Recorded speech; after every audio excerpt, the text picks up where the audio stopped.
il y avait une préoccupation sérieuse au sanctuaire d'éléphants dans le Tennessee. Raja, la matriarche âgée des éléphants, refusait de manger ou de boire depuis plusieurs jours. Son état se détériorait rapidement et le personnel du sanctuaire sentait que le temps leur manquait.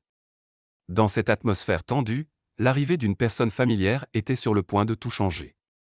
Raja n'était pas une simple résidente, c'était une légende vivante, une chef respectée parmi les éléphants du sanctuaire. Cependant, l'âge faisait son œuvre et la santé de Raja commençait à la trahir. Malgré tous les efforts du personnel et des vétérinaires, son état continuait de se dégrader, et le personnel du sanctuaire était désespéré. Il se souvenait à quel point Raja avait courageusement surmonté tant d'épreuves au fil des années et peinait à accepter l'idée de la perdre. Au fond d'eux-mêmes, ils savaient toutefois qu'ils ne pouvaient que s'assurer qu'elle soit le plus à l'aise possible durant ces jours difficiles. Raja ne connaîtrait jamais l'impact immense qu'elle avait eu sur la vie de tous ceux qui l'entouraient et sur le domaine de la conservation animale. Née dans la nature, elle était devenue partie intégrante d'un effort pionnier dans la recherche et la conservation des éléphants. Dès son arrivée au sanctuaire, la jeunesse de Raja avait été marquée par les difficultés. Des braconniers lui avaient arraché sa famille, la laissant seule et vulnérable. Elle fut secourue et conduite au sanctuaire où elle grandit pour devenir une icône de résilience, tissant des liens forts tant avec les autres éléphants qu'avec les humains. Sa présence à la fois dirigeante et douce apportait de l'harmonie au troupeau du sanctuaire, et elle enseignait aux plus jeunes éléphants des compétences essentielles de survie et d'interaction sociale. Parmi ceux qui avaient noué un lien particulier avec Raja se trouvait le docteur Samuel Harper, un célèbre conservationniste et spécialiste du comportement animal. Samuel rencontra Raja au début du sanctuaire lorsqu'il contribua à établir le programme dédié aux éléphants. Un lien profond se développa entre le jeune scientifique et la sage éléphante, fondé sur le respect mutuel et l'affection. Samuel lui rendait souvent visite, passant d'innombrables heures à l'observer et à communiquer avec elle, apprenant d'elle et se forgeant des souvenirs qui allaient marquer sa vie. Avec le temps, Raja vieillit. À un moment donné, sa santé se dégrada soudainement, elle cessa de manger, s'affaiblit et bougea très peu, ce qui inquiéta profondément le personnel du sanctuaire. Ils essayèrent tout ce qu'ils purent, mais il semblait que Raja vivait ses derniers jours. Dans leur désespoir, ils contactèrent Samuel, qui était depuis longtemps à retraite. À l'annonce de la nouvelle, Samuel fut profondément attristé. Même s'il n'était plus un jeune homme, il se hâta de se rendre au sanctuaire. Son voyage n'était pas seulement un retour à son ancienne activité, mais une mission profondément personnelle pour dire adieu à une créature qui avait bouleversé sa vie de manière si profonde. À son arrivée, le personnel du sanctuaire l'accueillit chaleureusement et le conduisit dans l'enclos de Raja. Il la trouva allongée, immobile, son corps autrefois puissant désormais frêle et silencieux. Il appela doucement son nom, mais elle ne répondit pas déterminée. Samuel se mit à fredonner un vieux air qu'il chantait souvent lors de ses visites, espérant que cette mélodie familière puisse lui parvenir. Et puis, quelque chose de miraculeux se produisit. Les grandes oreilles de Raja frémirent légèrement, et ses yeux s'ouvrirent lentement. Avec effort, elle tourna la tête vers Samuel, son regard empli de reconnaissance. Le cœur de Samuel se gonfla d'espoir, et il continua de fredonner, lui parlant doucement des souvenirs qu'ils avaient partagés, les débuts de leur rencontre, des moments humoristiques, et des découvertes fascinantes. Ces mots semblaient traverser sa faiblesse, ramenant Raja du bord du précipice. Un léger mouvement de sa trompe attira l'attention de Samuel et, lorsqu'il tendit la main, elle y dirigea en effleurant délicatement sa paume.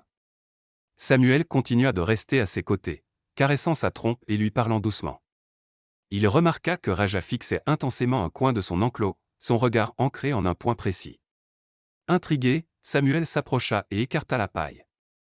À sa grande surprise, il découvrit un stock caché de nourriture, de petites piles de pommes, de feuilles, et même quelques friandises spéciales que Raja avait soigneusement entreposées. Cette réserve secrète émut profondément Samuel. Malgré son état frêle, elle avait pensé à économiser de la nourriture, révélant ainsi un instinct de survie remarquable et sa débrouillardise habituelle. Samuel partagea cette découverte avec le personnel, qui commença alors à intégrer ses aliments favoris dans sa routine de soins. Ils lui offrirent de petites friandises familières pour lui redonner des forces et l'encourager à manger. Peu à peu, Raja recommença à manger. Au début, ce n'était que quelques bouchées, mais chaque jour, son appétit grandissait. Elle retrouva de l'intérêt pour son environnement, et les autres éléphants du sanctuaire remarquèrent le changement. Ils se rassemblaient près de son enclos et lui montraient de l'affection à leur manière. Samuel venait la voir tous les jours, passant des heures avec Raja, partageant des mélodies familières et étant simplement présent à ses côtés. Leur lien semblait se renforcer à chaque visite, un témoignage de la relation profonde qu'ils partageaient. Raja le reconnaissait à chaque fois, tendant sa trompe vers lui et réagissant à sa voix. Un jour, alors que Samuel était assis calmement à ses côtés, une profonde révélation s'imposa à lui. Il comprit pourquoi elle s'était accrochée à la vie, pourquoi elle avait caché de la nourriture. Raja avait attendu son retour, conservant ses dernières forces pour ses retrouvailles. Cette prise de conscience toucha profondément Samuel, révélant l'intensité des émotions et de l'intelligence de Raja. Il partagea ses pensées avec le personnel du sanctuaire, et cette compréhension leur donna à tous un nouvel espoir et une détermination renouvelée à continuer de prendre soin d'elle. Au fil des semaines, Raja retrouva la forme. Elle devint plus active, se déplaça davantage dans son enclos et interagit plus souvent avec les autres éléphants. Ses yeux retrouvèrent leur éclat, signe d'un regain d'intérêt pour la vie. Le personnel du sanctuaire était comblé par son rétablissement, et Samuel continua de lui rendre visite chaque jour, leur communication silencieuse étant désormais empreinte d'un lien encore plus fort. La nouvelle du rétablissement inattendu de Raja se répandit rapidement dans la communauté de la conservation animale, attirant chercheurs, défenseurs de la nature et visiteurs du monde entier désireux de rencontrer cet éléphante remarquable. Raja devint un symbole de résilience et de la connexion puissante entre les humains et les animaux, inspirant des milliers de personnes à se soucier davantage de la conservation et du bien-être animal. En hommage à l'histoire de Raja, le sanctuaire mit en place un nouveau programme éducatif en son honneur. Les visiteurs pouvaient y découvrir sa vie, les défis auxquels font face les éléphants, et le rôle crucial des sanctuaires dans le bien-être animal. Samuel, ému par l'impact que continuait d'avoir Raja, écrivit un livre sur son expérience avec elle. Il y raconta sa sagesse, sa profondeur émotionnelle et l'amitié improbable mais profonde qu'ils avaient partagée. Le livre toucha profondément les lecteurs, devint un best-seller, et motiva de nombreuses personnes à défendre les animaux avec plus de compassion. Raja vécut encore plusieurs mois, entourée d'amour et de soins. Elle resta un membre adoré du sanctuaire, une leader respectée parmi les éléphants et une amie fidèle de Samuel. Ses journées étaient illuminées par la chaleur de ceux qui l'entouraient. Et quand le moment fut venu pour elle de partir, elle était entourée d'amour.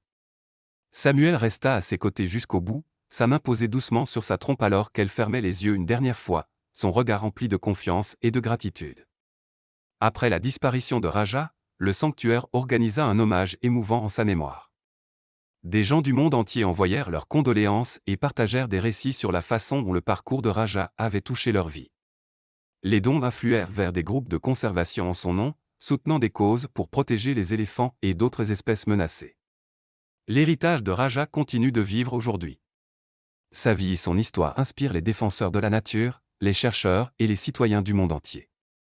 Elle a montré au monde la beauté de la confiance entre les humains et les animaux, et l'impact profond des soins empreints de compassion. Le sanctuaire abrite désormais un centre éducatif à son nom, où les visiteurs peuvent en apprendre davantage sur la vie des éléphants, leur intelligence et l'importance de leur protection dans la nature. Samuel Harper, malgré l'âge avancé, reste un ardent défenseur des droits des animaux. Il intervient souvent auprès du public, partageant son expérience avec Raja et encourageant chacun à traiter les animaux avec empathie et respect.